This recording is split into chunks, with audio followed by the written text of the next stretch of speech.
కార్యక్రమాలు.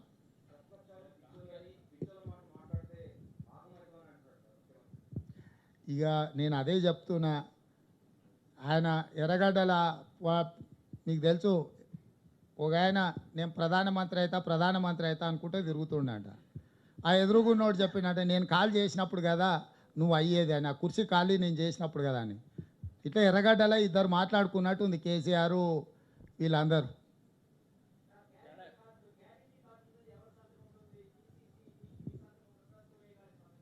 PCC CLP రాష్ట్రానికి ప్రతినిధులం మేము.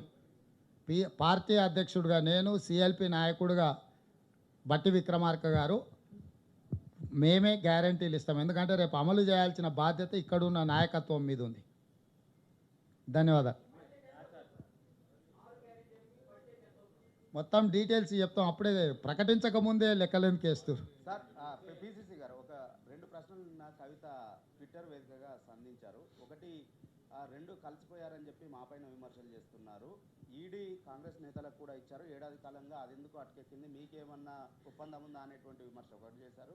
ఇక్కడికి వచ్చి ప్రజల్ని మభ్యపెట్టకండి, ఇక్కడ ఉన్నటువంటి బిర్యానీలు తిని ఆస్వాదించి వెళ్ళండి అని చెప్పి మీ జాతీయ నాయకత్వాన్ని